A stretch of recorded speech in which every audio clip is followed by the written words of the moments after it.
Ambati Silks, Kanchivaram Saree Store, now in Vijayawada. Exclusive Pattu Sarees, Salwas and Lehengas. ఇంట్లో matches చూస్తున్నారు, నేను దాన్ని cancel చేయలేకపోతున్నాను, reasons వెతకలేకపోతున్నాను అంటే ఓకే చేసుకో అంటున్నాడు సార్. ఈ ఫ్రెండ్షిప్ రిలేషన్షిప్ మాకు అర్థం కావట్లేదు. ఇలా ఉన్నా నాకు చాలు, కలిసి ఉందాం బట్ పెళ్ళి అయితే వద్దు. ఇది మాట మాత్రం ప్రతిసారి చెప్తాడు. పచ్చిగా చెప్పాలంటే నిన్ను ఇటువంటి మాటలు మాట్లాడే వాళ్ళని అందరినీ కూడా మోసగాళ్ళు అంటాం. నేను ఇంకా సూసైడ్ అయినా చేసేసుకుంటాను, నువ్వు లేకపోతే నేను ఉండలేను. ఫైనాన్షియల్ గా నీకు సపోర్ట్ చేస్తాను. నీ మీద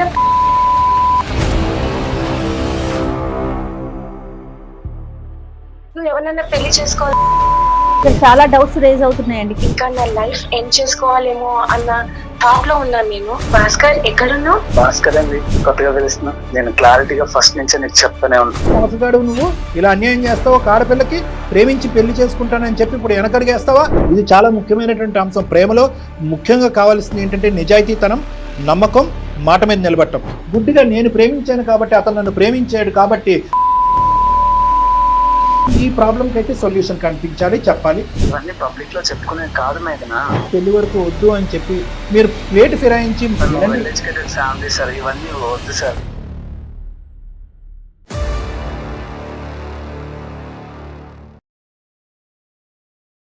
అందమైన జీవితం కార్యక్రమానికి స్వాగతం. నమస్తే డాక్టర్. నమస్తే మేడం. మేఘన అని మనకి మెయిల్ చేశారండి. మీరు ఓకే అంటే ఒకసారి కాల్ షూర్ చేయండి. మేడం, చేయండి.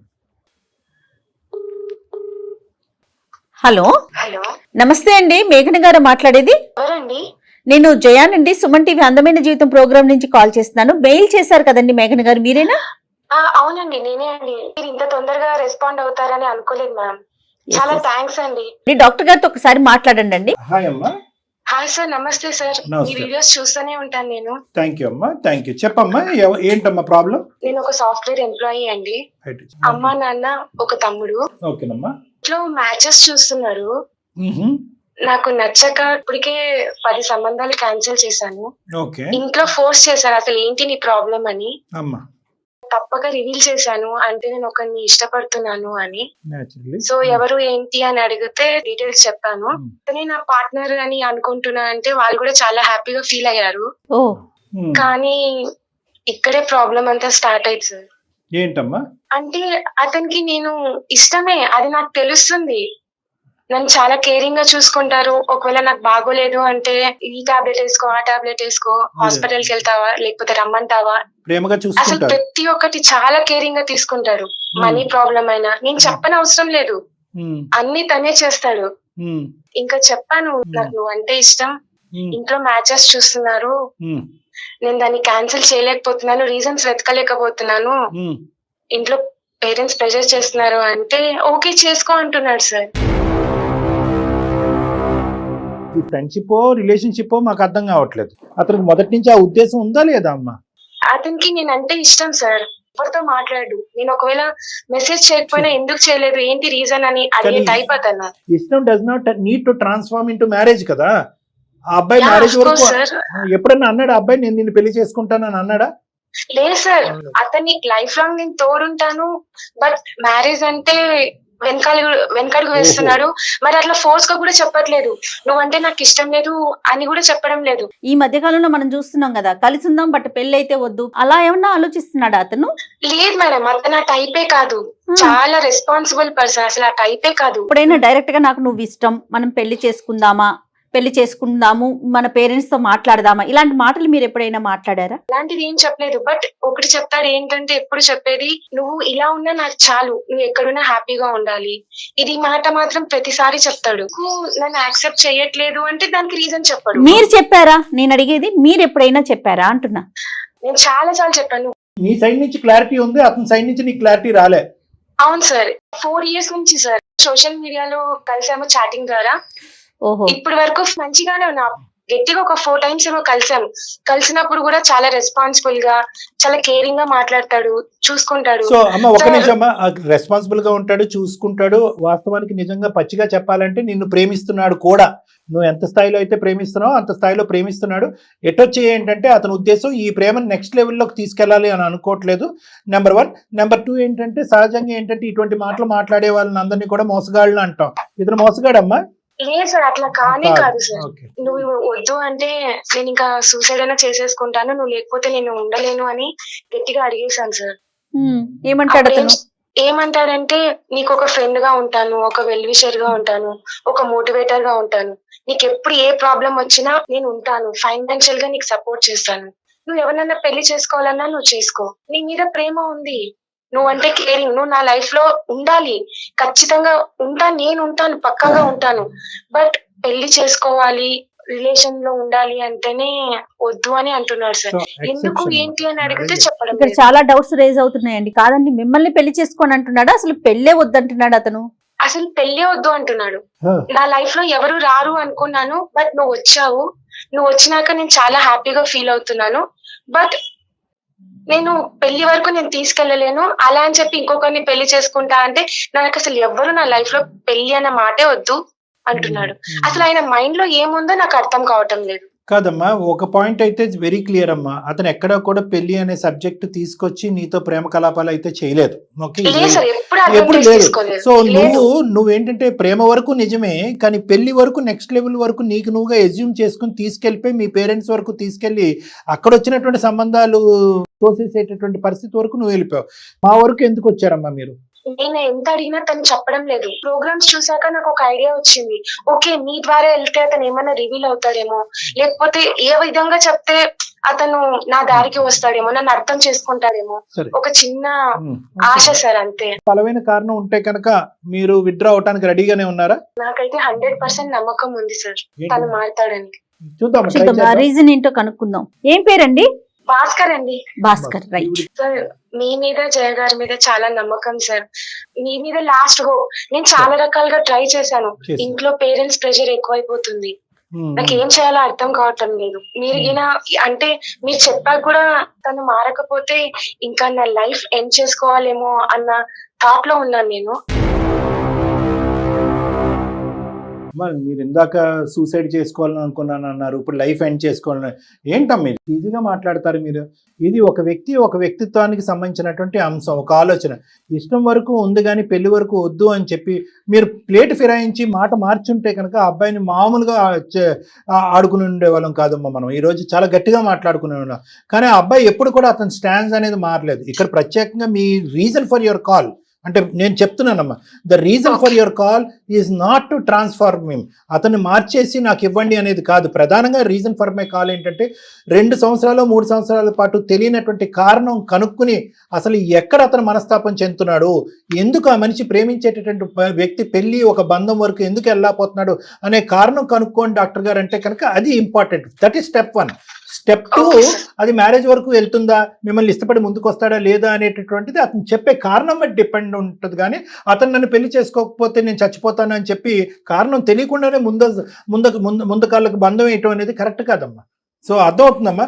సో చచ్చిపోతాను, సూసైడ్ చేసుకుంటాను అనేటటువంటి మాటలు వద్దు. కారణం తెలుసుకునేటటువంటి మనం ప్రయత్నం చేద్దాం. గట్టిగా చాలా ఘాటైనటువంటి బలమైనటువంటి కారణం ఏదో ఉంది అనే సస్పిషన్లో నేను జయ మేడం ఉన్నాం. అతను కారణం చెప్పనీయండి, చెప్పిన తర్వాత దాన్ని బట్టి అసలు వస్తాడా రాడా, ఒకప్పుడు వస్తే ఏంటి రాకపోతే ఏంటి అనేది అప్పుడు బాల్ మీ కోర్టులో ఉంటుంది.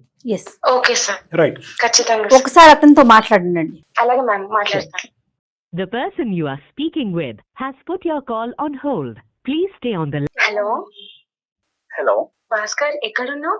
భాస్కర్ అండి, కొత్తగా పిలుస్తున్నా, ఏమైంది? మరి నువ్వు కొత్తగా బిహేవ్ చేస్తుంటే నేను ఏం చేయాలి? చెప్పాను కదా నీకు ఆల్రెడీ, రిక్వెస్ట్ చేస్తున్నాను, అసలు ఏంటి రీజన్ అనేది అడుగుతున్నాను. మేకనా నీకు నేను క్లారిటీగా చెప్తూనే ఉన్నా ఫస్ట్ నుంచి ఇంతవరకు. అవునా, నేనేమైనా చేంజ్ అయ్యానా, నువ్వు చేంజ్ అవుతున్నావా? ఏం చేయాలి, నువ్వు అంటే అంత ఇష్టం మరి. నేను క్లారిటీగా ఫస్ట్ నుంచే నీకు చెప్తూనే ఉన్నా, ఈ లవ్, ఈ రిలేషన్స్ ఇవేమి వద్దు మేఘనా, నీకు మంచి వెల్ విషెస్ గా నేను ఉంటాను. ఏ రోజైనా నేను మిస్బిహేవ్ చేశానా, ఎప్పుడైనా తప్పుగా మాట్లాడానా చెప్పు. నైస్. పెళ్లి క్యాన్సిల్ చేసుకుంటున్నాను నీ కోసం. వద్దు మేఘనా, నేను చెప్తున్నాను కదా పెళ్లి చేసుకో. నువ్వు లేకపోతే నేను హ్యాపీగా ఉండలేను. నువ్వు ఎందుకు అర్థం చేసుకోవట్లేదు చిన్ను? నేనంటే నీకు ఇష్టం లేదా చెప్పు? నేను ఇష్టం లేదనట్లేదు, ఏ బాధ వచ్చినా నేను ఉంటా నీకు. నా మూడు నువ్వు ఎంత అడిగినా నువ్వు నాకు మంచిగా ఉండు. చెప్పవు, కానీ సుమన్ టీవీ వాళ్ళకి మెయిల్ పంపించాను. నీకేమైనా పిచ్చా? చిన్న వాళ్ళు పిల్లలు లైన్ లోనే ఏమైనా? ఉన్నారు. భాస్కర్ గారు ఏమండి, నేను డాక్టర్ కళ్యాణ్ చక్రవర్తి, జయ మేడం కూడా ఉన్నారు. ఒక నమస్తే. చిన్న ప్రోగ్రాము, చెప్పండి సార్. అందమైన జీవితాన్ని చిన్నది కానీ చక్కటి programme. Well educated family sir, ఇవన్నీ వద్దు సార్. సార్ ఒక్కసారి ఆలోచించండి. ఈ ప్రాబ్లంకి అయితే సొల్యూషన్ కనిపించాలి, చెప్పాలి. ఆడపిల్ల మాకు కంప్లైంట్ పెట్టినప్పుడు, ఎరా మోసగాడు నువ్వు ఇలా అన్యాయం చేస్తావా, ఆడపిల్లకి ప్రేమించి పెళ్లి చేసుకుంటానని చెప్పి ఇప్పుడు వెనకడిగేస్తావా అనేటటువంటి భాషతో మాట్లాడతాం. కానీ ఈరోజు అటువంటి భాషకి 100 మెట్లు దూరంలో మేము ఉన్నాం. వాస్తవానికి ఏంటంటే మిమ్మల్ని పొగడాలని ఉంది, కొనియాడాలని ఉంది. ఎందుకంటే మీరు ఎక్కడ కూడా మీ నిజాయితీ అనేటువంటి జీవితంలో ఎక్కడ కూడా వెనకడుగేయలేదు. ఎప్పుడూ పద్ధతిగానే వ్యవహరించారు, మాట మీద కూడా నిలబడ్డారు. ఇది చాలా ముఖ్యమైనటువంటి అంశం. ప్రేమలో ముఖ్యంగా కావాల్సింది ఏంటంటే నిజాయితీతనం, నమ్మకం, మాట మీద నిలబడటం. 3 క్వాలిటీస్లో ఈరోజు ఎవరిలో ఉన్నాయంటే భాస్కర్లో ఉన్నాయి. అయినా కూడా ఏంటంటే అండి, సహజంగా ఒక ప్రేమించినటువంటి ఆడపిల్ల ఎప్పుడైనా కూడా అతను ప్రేమించి నమ్మకంగా ఉన్న వ్యక్తిని భర్తగా చూసుకోవాలని అనుకుంటుందే కానీ ఒక వెల్ విషర్ గానో ఒక ఫ్రెండ్ గానో చూసుకోవాలని. ఇప్పుడు ఇక్కడ ప్రధానంగా ఉన్నటువంటి ప్రశ్న, భాస్కర్ గారు ఒకే పాయింట్ చెప్తాను, తర్వాత మీరు కంటిన్యూస్ గా మాట్లాడుతారు. కానీ ఇక్కడ ఈ రోజు మా ఎంట్రీ, ఈ రోజు మేఘన యొక్క ఉద్దేశం ఏంటంటే, డాక్టర్ గారు నాకు అతనే భర్తగా కావాలి, అతన్నే ప్రేమించాను, అతను లేకపోతే నేను చచ్చిపోతానని అంటే కనుక అక్కడే కట్ చేసాం అమ్మాయి మాటకి. అమ్మ అది కాదు. ఇక్కడ అసలు మనసులో ఉన్నటువంటి బలమైనటువంటి కారణం తెలుసుకోకుండా గుడ్డిగా నేను ప్రేమించాను కాబట్టి అతను నన్ను ప్రేమించాడు కాబట్టి పెళ్లి వరకు తీసుకెళ్ళాలి అనేటటువంటి ఉద్దేశంతో నువ్వు వస్తే కనుక అసలు నీకు హెల్పే చేయమమ్మా అని అంటే కనుక ఆ తర్వాత తన వర్జను మా వర్జను మారింది. ఏంటి అంటే కనుక, ఇంత చక్కటి అబ్బాయి పెళ్ళి అంటే ఎందుకు ఇష్టపడట్లేదు? మేఘనాకు మించినటువంటి ఆడపిల్ల అతని జీవితంలో రాగలదా, వస్తుందా? కాబట్టి మేము కారణం తెలుసుకోవటం గురించి ఈరోజు మీకు కాల్ చేయడం జరిగింది. కాబట్టి ఏంటి ఆ కారణము, ఎందుకు మీకు ఇష్టమైనటువంటి నచ్చినటువంటి మేఘనాతో మీరు జీవితం మ్యారేజ్ కింద మార్చుకోవాలని ఎందుకు అనుకోవట్లేదు? ఇవన్నీ పబ్లిక్ లో చెప్పుకునే కాదు మేఘనా. నేను ఎన్నిసార్లు అడిగాను, నువ్వు నాకైనా చెప్పొచ్చు కదా. నేను ఎప్పుడు చెప్పినా నేను తప్ప వేరే వాళ్ళని పెళ్లి చేసుకోను, ఆర్ఎల్ సూసైడ్ చేసుకుంటా, నువ్వు లేకపోతే ఇలా లైఫ్ లాంగ్ ఇలానే ఉండిపోతా, ఇవన్నీ వద్దు సార్. పెళ్లి చేసుకోమన్నాడు సార్, నేను చూస్తా సార్ మంచి సంబంధం. మీరు ఆవిడని పెళ్లి చేసుకోవటం వరకు అది మీ ఇష్టం అని ఎలాగైతే మేము అంటున్నామో, అదే విధంగా ఆవిడ మిమ్మల్ని కాకుండా ఎవరిని పెళ్లి చేసుకోవాలి, ఎప్పుడు ముహూర్తాలు పెట్టుకోవాలి అనే డెసిషన్ తీసుకోవాల్సినటువంటి అవసరం మీకు లేదు. ఆవిడ అడిగేటటువంటిది ఒక్కటే, ఎటువంటి కారణం చేత మీరు ప్రేమించినటువంటి వ్యక్తి పెళ్లి వరకు రావట్లేదు అనేది ఒక కారణం అడుగుతుంది ఆవిడ. సార్ ఎవరు నా లైఫ్ లో దగ్గర కావాలనుకుంటున్నారు వాళ్ళంతా దూరం అయిపోతారు సార్. నేను చాలా ఫేస్ అది మీ ఎక్స్పీరియన్సా? నన్ను వేరే పెళ్లి చేసుకోమంటున్నావు, ఓకే ఫైన్. కానీ నేను ఒక్కరోజు కాల్ చేయకపోతే, కొంతసేపు మెసేజ్ చేయకపోతే తన్నుకులాడతావు. మరి నేను వేరే వాళ్ళని పెళ్లి చేసుకుని ఉంటే నీ వల్ల అవుతుందా నన్ను వదిలి ఉండడం? మీరు మీ భర్తకు తెలియకుండా మాట్లాడటం అవుతుంది. నేను ఆల్రెడీ డిస్టర్బ్ గా ఉన్నా, నా మెంటల్ కండిషన్ ఏం బాగాలేదు సార్. మేము ముందుకు వచ్చి మీతో మాట్లాడాలి అని అనుకుంటున్నాం. ఇది ఒక మంచి అవకాశం. దయచేసి ఒక 2 నిమిషాలు కొంచెం మాట్లాడండి. బ్రీఫ్ గా చెప్పండి ప్లీజ్ అండి. ఎవరినైతే దగ్గర అనుకుంటున్నా వాళ్ళందరూ నా లైఫ్ లో పోతారు సార్. మా అమ్మ నాన్న సార్ బీటెక్ చదువుకున్న టైంలో చచ్చిపోయారు సార్, ఇద్దరు యాక్సిడెంట్ లో. నాకున్నది ఒక చెల్లి సార్. నేనేదో కష్టపడి మంచిగా జాబ్ చేసుకుంటూ మా చెల్లిని చదివించిన, అంత మంచిగా చూసుకున్నా సార్. తను కూడా నా నుంచి దూరం అయిపోయింది సార్. నా ఫ్రెండ్ కి నాకు గొడవ అయితే తను ఎవరితో తిరుగుతుంది అది ఇది అని చెప్పి తను చెప్పాల్సింది చెప్పారు సార్. నేను అది తీసుకోలేకపోయా. ఇంత గారాబంగా పెంచా, తల్లిదండ్రులు లేకపోయినా నేను చూసుకున్నా, ఏం కావాలంటే అది కొనిపించా, అన్ని చూసుకున్నా సార్. ఇలాంటిది నా చెల్లెట్ట చేయడం ఏందని చెప్పి నేను తనతో వెళ్ళి ఇష్యూ రైజ్ చేసి గొడవాడాను సార్. సో తను అది తీసుకోలేకపోయిందేమో తెలియదు సార్. 2 days లో తను ఒక సూసైడ్ లెటర్ రాసి చచ్చిపోయింది సార్. ఒక ఫ్రెండ్ ఉన్నాడు సార్, చెప్పారు సార్. తను ఇంతకు ముందు ఒక లవ్ చేస్తా ఉన్నాడు, చెప్పే తన గురించి నాకు తెలుసు, తను మంచిది కాదు, క్యారెక్టర్ మంచిది కాదు అంటే నా మాట వినలేదు సార్. కొన్ని రోజులు అయింది సార్, ఆ అమ్మాయి వల్ల తను సూసైడ్ చేసి చచ్చిపోయాడు సార్. అసలు ఈ విషయం నాకు ఎప్పుడైనా చెప్పావా నువ్వు? ఇవన్నీ అంటుంటే నా మైండ్ ఇంకా అదే గుర్తొస్తుంది. అసలు పెళ్లి వద్దు, నువ్వు ఇవేం తీయొద్దు మేఘన, చెప్తున్నా. నేను ఉన్నందుకే కదా నువ్వు హ్యాపీగా ఉన్నావు. నేను కూడా లేకపోతే ఏమైపోతావు. నేను నీతో మాట్లాడుతున్నంత సేపు నా మైండ్ ఫ్రీ అవుతుంది. కానీ నువ్వు కాల్ చేసి పెళ్లి లేకపోతే చచ్చి ఈ మాటలు వినగానే నా వల్ల కాదు. ఇక్కడ మీ సైడ్ నుంచి ఒక తప్పు ఉందండి. ఒకటి చాలా పూర్తి సానుభూతి మా తరపున ఉందండి. ఎందుకంటే జీవితంలో ఒక్క మనిషి నా అనేటటువంటి ఒక్క మనిషిని కోల్పోతేనే తేరుకోలేనటువంటి ఒక పరిస్థితి మనందరికీ ఉంటుంది. కానీ అలాంటిది ఒకరి తర్వాత ఒకరు వీళ్ళతో పాటు నా జీవితం నా తల్లిదండ్రుల తర్వాత వీళ్ళు అని అనుకున్నటువంటి ప్రతి వాళ్ళు కూడా మీరు తెలిసి తెలియక అన్నటువంటి కొన్ని మాటలు వినేసి వాళ్ళు చనిపోవటం వరకు సూసైడ్ చేసుకో, మీ తల్లిదండ్రులు చనిపోవటం అనేది వేరేది అనుకోండి. ఇలా జరగటంలో చాలా బాధాకరమైనటువంటి అంశం ఉంది. కానీ ఈ రోజు వినండి, ఎవరిని ఇష్టపడితే వాళ్ళు ఉండరు సార్ నా లైఫ్ లో. No that's an exaggeration. అది చాలా విపరీతమైనటువంటి ఆలోచన శైలి. నేను ఒక మాట చెప్తున్నాను వినండి. మేఘన మిమ్మల్ని ప్రేమించింది ఎందుకంటే చాలా మంచి వ్యక్తి. ఈ అమ్మాయి ప్రేమించినటువంటి ఒక ఆడపిల్ల జీవితంలో మిమ్మల్ని తప్ప ఎవరూ ప్రేమించినటువంటి ఆడపిల్ల మిమ్మల్ని భర్తగా ఊహించుకుంది, చూసుకుంది. ఆ అమ్మాయి భర్తగా మిమ్మల్ని ఊహించుకుంటుంది అనేటటువంటి ఆలోచన ఎప్పుడు తెలుసు? ప్రేమించిన తర్వాత తెలుసా? స్టార్టింగ్ లోనే తెలుసా? ఇప్పుడు మీరేంటంటే మంచి ఫ్రెండ్స్ సార్, ఇన్స్టాగ్రామ్ లో తను చేసే వీడియోస్, తన సాడ్నెస్ ఇవన్నీ చూసి నన్ను నేను చూసుకున్నట్టు అనిపించింది సార్. మీరేంటంటే ఒక ప్రాక్టికల్లీ ఇంపాసిబుల్ సిచ్యువేషన్ గురించి మీరు మాట్లాడుతున్నారు. నేను నీ వెల్విషర్ గానే ఉంటాను, ఉదయం మాట్లాడాలి, మధ్యాహ్నం మాట్లాడాలి, సాయంత్రం మాట్లాడాలి, కానీ నువ్వు వేరే వాళ్ళని పెళ్లి చేసుకోవాలి అంటే ఎలా వర్కౌట్ అవుతుందండి? అంటే మీ మంచి కోసమే కదా సార్ నేను చెప్పేది. జీవితాంతం ప్రేమిస్తూనే ఉంటాను కానీ నేను పెళ్లి చేసుకోను, ఆ అమ్మాయి అలాగే ఉంటుంది, నేను రోజుకి 3 సార్లు అయితే మాట్లాడాలి, ఒక పూట మాట్లాడకపోతే నేను భోజనమే చేయలేను అన్నట్టుగా మీరు అంటున్నారు. కానీ ఆ అమ్మాయిని ఏమంటున్నారు? నీకు ఇష్టమైనటువంటి వ్యక్తిని నువ్వు పెళ్లి చేసుకో, మీ తల్లిదండ్రులు చూసినటువంటి సంబంధాన్ని చేసుకో అంటున్నారు. అంటే మీరు పెళ్లి చేసుకుంటే కనుక బహుశా మీ భార్య ఇలా రోజుకి 3 సార్లు మీ పాత ప్రేమికులతో మాట్లాడుతుందో లేదో అనేటటువంటి సమస్య మీ దగ్గర లేదు, ఎందుకంటే మీరు పెళ్లే చేసుకోని అంటున్నారు. కానీ ఆ అమ్మాయిని పెళ్లి చేసుకోమంటున్నారు అంటే వాళ్ళ ఆయన ఒప్పుకుంటాడండి? పక్కన కూర్చొని మాట్లాడు నీ ఎక్స్ లవర్తో మాట్లాడని అంటాడా? సో ఇది ప్రాక్టికల్లీ ఇంపాసిబుల్ సిచ్యువేషన్ నెంబర్ 1.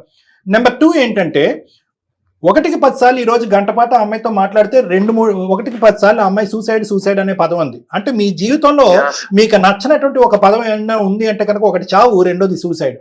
ఈ 2 పదాలు పదే మిమ్మల్ని అని ఈ అమ్మాయి గాయపరుస్తుంది. అంటే ఈ పాటికే ఎన్ని సందర్భాల్లో I love you, I want to be your wife, if you don't do that I will kill myself అనేటటువంటి మాట ఎన్నో సందర్భాల్లో ఈ అమ్మాయి అనుంటది. మీకెందుకు ఆ మాట అంటే అంత ఎలర్జిక్? ఎందుకు? ఎటువంటి సంఘటనలు మీ జీవితంలో జరగటం వల్ల ఈ రోజు మానసికంగా మీరు ఇలా మారిపోయి పెళ్ళే వద్దురా బాబు, అసలు ఏ బంధం వద్దు, ఒంటరిగా పుట్టాగానే చచ్చిపోదాం అనేటటువంటి డెసిషన్ మీరు వచ్చారో అని చెప్పుంటే కనుక లేదంటే స్టార్టింగ్ నుంచే ఇంత గాఢమైనటువంటి ఉన్నాయి, నువ్వు ఎక్కడో ఆశలు పెంచుకుని ఏదో చేసేసుకుంటున్నావు, నువ్వు నిరాశ చెందుతావు అని స్టార్టింగ్లోనూ మీరు చెప్పుంటే కనుక బహుశా ఈ అమ్మాయి ఈ స్థాయిలో ఆశలు పెంచుకుని ఉండేది కాదు. ఇందాక ఆ అమ్మాయి మీద మేము కోప్పడ్డాం. అమ్మ ప్రేమ వరకు నిజమే, పెళ్లి వరకు కాదని మొదటి నుంచి అబ్బాయి అంటున్నాడంటే కనుక ఇక్కడ ఎలా ఉంది అంటే ప్రేమ వరకు నిజమే, పెళ్లి గురించి మీరు లెక్క తేల్చట్లేదు. ఎంతకాలం అలా ప్రేమించుకుంటూ ఉంటారు? వేరే పెళ్లిళ్ళు చేసుకున్నా కూడా ప్రేమించుకుంటూనే ఉంటారా? అది వర్కౌట్ అవుతుందా సమాజంలో? అది ప్రాక్టికల్లీ అవుతుందా? సో మీ ఒక పక్క నుంచి ఏంటంటే మీకు జరిగినటువంటి సంఘటనల నిమిత్తం మీరు మానసికంగా ఇలా మారిపోయారు అనేటటువంటిది మాకు చాలా బాగా అర్థమవుతుంది.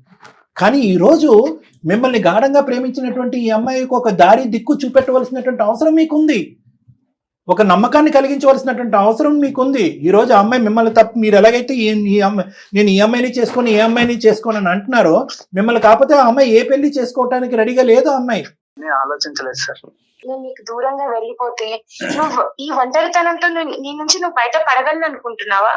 అసలు చెప్పింటే నీ మీద నాకు ఎంత కోపం వచ్చినా నువ్వు మళ్ళీ ఈ మాట చెప్తావు చూడు, నువ్వు హ్యాపీగా ఉంటే చాలు అని, దానికి నేను మళ్ళీ కనెక్ట్ అయిపోతున్నా. ఏదో మాట అన్నావని వాళ్ళు సూసైడ్ చేసుకున్నారు అంటున్నావు, కానీ నువ్వు నా పక్కన లేకపోతే నేను సూసైడ్ చేసుకుంటా అని నేను అంటున్నాను. అది కూడా అర్థం కావడం. ఆ మాట వద్దమ్మా. చచ్చిపోతాను అని అంటే కనుక ముందుకొచ్చి పరిగెట్టుకుని వచ్చి పెళ్లి చేసుకుని ప్రేమించేటటువంటి ప్రేమ పెళ్లి నిజమైన ప్రేమ పెళ్లి కాదమ్మా. మీరు అది గుర్తుపెట్టుకోండి. మీకు తెలియకుండానో లేదంటే ఒక ర్యాండమ్గానో లేదంటే ఒక మనిషి యొక్క మనసు మారాలి అనే ఆలోచనతో మీరు ర్యాండమ్గా మాట్లాడేటటువంటి ఈ సూసైడ్ అనే పదం అతని గుండెల్లో కత్తిలాగా గుచ్చుకుంటుంది. సో ఈరోజు అతనికి ఉండే సందిగ్ధ పరిస్థితి ఏంటంటే కనుక పెళ్లి చేసుకుంటే ఆ గత జ్ఞాపకాల వల్ల ప్రేమించినటువంటి పెళ్లి చేసుకున్న అమ్మాయి చనిపోద్దేమని ఒక భయం, చేసుకోకపోతే కూడా చచ్చిపోద్దని భయం. ముందు నువ్వు వెనకతలు గొయ్యిలా ఉంది అతని పరిస్థితి. దయచేసి మీరు అన్నటువంటి చచ్చిపోతాను, సూసైడ్ చేసుకుంటాను అనేటటువంటి పదాన్ని మీరు సమర్థించుకోవద్దు, రిపీట్ చేయొద్దు. అది తీసి పక్కన పెడదాం. భాస్కర్ గారు మీ వరకు వస్తే మేఘన యొక్క ప్రేమ స్వచ్ఛమైనటువంటి ప్రేమ అండి. నెంబర్ 1, మీకు ఈరోజు ఏదన్నా కావాలి, మీ జీవితంలో ముఖ్యమైనటువంటిది ఏదన్నా కావాలి అంటే కనుక మీకు ఒక తోడు కావాలి. మీరు ఒక భయంకరమైనటువంటి మానసిక పరమైనటువంటి ఆత్మన్యూన్యతా భావం అంటారు, డిప్రెషన్. ఒక డిప్రెషన్లో మీరు ఉన్నారు. అదేదో ఒక మానసిక జబ్బు కాదు. మీ స్థానంలో ఎవరున్నా కూడా దీనికంటే 10 రెట్లు ఎక్కువ డిప్రెషన్లోకి లోనవుతారు. మీరు అదే స్థానంలో ఉన్నారు. ఎటొచ్చి ఏంటంటే అక్కడే కామా, అక్కడే ఫుల్ స్టాప్ పెట్టేశారు. బంధం అనేటటువంటి ట్యాగ్ లైనే మీరు అసహించుకుంటున్నారు. ప్రేమించడం అనేటటువంటిది వచ్చినా, ఎందుకంటే ప్రేమ మనసుకు సంబంధించింది కాబట్టి ప్రేమ అనే సబ్జెక్ట్ వచ్చినా దాన్ని బంధాన్ని కింద మార్చుకోవడానికి ఇష్టపడట్లేదు. సో ఇలాంటివన్నీ మీలో మంచి ఉన్నా కూడా ఒక్కసారి లైఫ్ని మీరు రీడిఫైన్ చేసుకోవాల్సినటువంటి అవసరం ఉంది.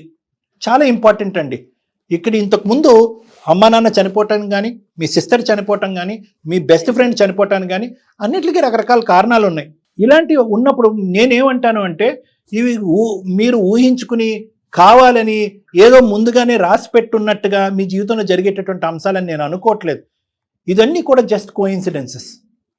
ఇలాంటి కోయిన్సిడెన్సెస్ ఉన్నంత మాత్రాన బంధాలని, ప్రేమల్ని వదులుకోవటం అనేది పిచ్చితనం.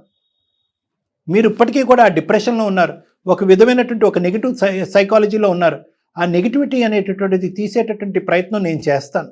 ప్లీజ్ చిన్ను, అర్థం చేసుకో చిన్ను.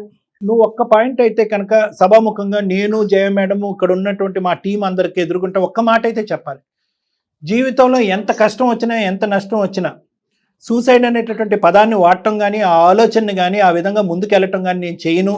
బ్రతుకున్నంతకాలం నీతో పాటు నేను హ్యాపీగా ఉంటాననేటటువంటి ప్రామిస్ మీరు అతనికి చేయగలిగితే తర్వాత సబ్జెక్ట్ మనం మాట్లాడచ్చు. ఆ వర్డ్ అసలు రానియొద్దు అదే సార్. నువ్వు నాతో ఉంటానని ఒక్క మాట చెప్పు. మనకు పొత్తు చేసుకుంటాం. సూసైడ్ కి నాకేం పని చెప్పు. తో పాటు ప్రయాణం చేయడానికి సిద్ధపడకపోయినా, పెళ్లి జరిగినా జరగకపోయినా ఆ మాట అనేటటువంటి జీవితకాలంలో నా నోటు వెంట రాదు అనే మాట నువ్వు అనగలిగితే కనుక తర్వాత పరిస్థితుల గురించి మనం మాట్లాడుకోవచ్చు. సరే సార్, నేను ఇప్పుడు మాట ఇస్తున్నా, తనకు కూడా మాట ఇస్తున్నా, మీ ముందే ఇస్తున్నా. నేను ఇంకోసారి సూసైడ్ అన్న మాట ఎత్తాను. Bhaskar, now the ball is in your court. మీరు ఇప్పుడు మాట్లాడాలి. జరిగినటువంటి సంఘటనల నిమిత్తం జరిగిన పరిస్థితుల్ని వెనక్కి పెట్టి అర్థం కావట్లేదు సార్. నో మీరు బంధాన్ని లేదు ఏమంటే జరిగినటువంటి సంఘటనల వల్ల, అనివార్య కారణాల వల్ల కొంతమందిని పోగొట్టుకోవటం వల్ల ఈరోజు బంధమే వద్దు, బంధాన్ని వేలెత్తి చూపెడుతూ బంధం ఏర్పాటు చేసుకునేటటువంటి వాళ్ళు ఈజ్ ఈక్వల్ టు డెత్ అనేటటువంటి మీ కాన్సెప్ట్ ఏదైతే ఉందో అదైతే మనం తిరిగి రాయాలండి. అది రాంగ్ కాన్సెప్ట్. బంధం is the core of life. ఈ రోజు ఒక బాండ్ ఉండటం వల్లే ఈ భూ ప్రపంచం ఇలా ఉంది. 100 బంధాలు పోయినా కూడా 101వ బంధం గురించి మనం ముందుకు వెళ్ళాలి. అదే ఈ ప్రపంచాన్ని కాపాడుతుంది. ఆ నమ్మకం మీ మనసులో రావాలి. ఏమో సార్, నా వల్ల అయితే తను ఏమైందని నాకు టెన్షన్ ఉంది సార్. ఈ రోజు నేను ఇక్కడ కూర్చుని నాకు జ్వరం వస్తుంది అంటే నిజంగా జ్వరం వస్తుంది నాకు. మీరు ఆ సైకాలజీతో ముందుకెళ్ళటం అనేది ఆపాలి. మీరు ఆ డిప్రెషన్ నుంచి మీరు బయటకు రావాలి. లేదమ్మా, అతను మానసికంగా బాగాలేదమ్మా, అతను తేరుకోలేదు. ఇంత బాధ తనలో తను దాచుకున్నాడు అనేది నాకు ఈ రోజు తెలిసింది, ఇంతవరకు తెలియలేదు సార్. నా దగ్గరికి ఒక్కసారి రండి భాస్కర్ గారు, ఒక్క ఫ్యూ టైమ్స్ రండి, నా మాట వినండి. నేను మీ ఫ్యామిలీ మెంబర్లో ఒక వ్యక్తిలో మాట్లాడుతున్నాను, ఒక డాక్టర్లో నేను మాట్లాడలేదు. ఒక్క ఫ్యూ టైమ్స్ మీరు నా దగ్గరికి వచ్చింది రండి. మీ బాధ నాది, మీరు రండి. మేఘనాన్ని పెళ్లి చేసుకుంటామా లేదా అనే కాన్సెప్ట్ తీసి పక్కన పెట్టండి. గతంలో జరిగినటువంటి మీరు చాలా మంది మీరు గిల్ట్ ట్రిప్పింగ్ చేసుకుంటున్నారు. అంటే నేనే కారణం జరిగినటువంటి సంఘటనలు అని చెప్పి మీరు గిల్ట్ ట్రిప్పింగ్ చేసుకుంటారు. నేను కాదు అని అంటాను. మీరు వినకుండా ఎలా చెప్తారు సార్ అని మీరు అంటారు. కాబట్టి మీ మనసులో ఉన్న బాధని ఇంకా విడమర్చి నాకు చెప్పుకోవటానికి, జరిగినటువంటి సంఘటనలో మీ పాత్ర ఎక్కడుంది ఎక్కడ లేదు అనేటటువంటిది మనం వివరాత్మకంగా మాట్లాడుకోవటానికి నేను ఒక అవకాశాన్ని మీకు ఇస్తాను. దాన్నే కౌన్సిలింగ్ అంటారు. మీరు రండి. ఫస్ట్ ఆఫ్ ఆల్ మేఘనాన్ని పెళ్లి చేసుకోవాలి లేదు అనే సబ్జెక్ట్ కంటే మీ గతంలో జరిగినటువంటి ప్రతి సంఘటనలో ఏర్పడినటువంటి మానసికపరమైనటువంటి ట్రామాని మనం క్లియర్ చేయాలి. చాలా ఇంపార్టెంట్. దాన్నే మనం డిప్రెషన్ అంటారు. అది నేను క్లియర్ చేసిన తర్వాత మేఘన యొక్క కోరిక ఏంటి, మేఘన మీ దగ్గర నుంచి ఏం కోరుకుంటుంది, ఏం ఆశిస్తుంది అనేది మీకు చాలా క్లియర్ కట్గా కనిపిస్తుంది. అప్పుడు మీరు ఒక బ్యాలెన్స్డ్ నిర్ణయం తీసుకుంటారు. కానీ అప్పటి వరకు మేఘన మీ మీద ఎటువంటి ఒత్తిడి పెట్టదు, తను దూరంగానే ఉంటుంది. ఇలా అయినా అలా అయినా చావు, చచ్చిపోతాను, సూసైడ్ చేసుకుంటాను అనే పదాలు వాడదు. మీరు కంప్లీట్గా రికవర్ అయ్యి మానసికంగా స్టెబిలైజ్ అయ్యేంత వరకు మేఘన వెయిట్ చేస్తుంది. ఓకేనా మేఘన? Right Bhaskar, super conclusion. Please ఒప్పుకో చిన్ను, నేను కూడా మీతో పాటు వస్తాను. Very nice. As a true friend వస్తుంది. ఓకే, తను యాజ్ ఎ ట్రూ ఫ్రెండ్ గానే నైస్ రండి అమ్మా మాట్లాడండి. థ్యాంక్ యూ అమ్మా. Thank you so much sir, thank you so much. Okay అసలు మీతో మాట్లాడిన తర్వాత అసలు తను ఎంత బాధలో ఉన్నాడు అనేది నాకు తెలిసింది Yeah. సార్. అసలు ఏం చెప్పాలో కూడా నాకు అర్థం కావటం లేదు పర్లేదు సార్. అమ్మా, చాలా పర్లేదు. చాలా థ్యాంక్స్ Thank అది Okay. మాత్రం చెప్పగలను. థ్యాంక్ యూ అమ్మా, thank you. Hmm. Depression main point గా మనకి అంతే, తోస్తా అంతే. ఉంది ఈ కేసులో. చూద్దాం మీ దగ్గరికి వస్తే Sure. కనుక We'll talk and మాట్లాడొచ్చు. we'll get the best solution. Thank you.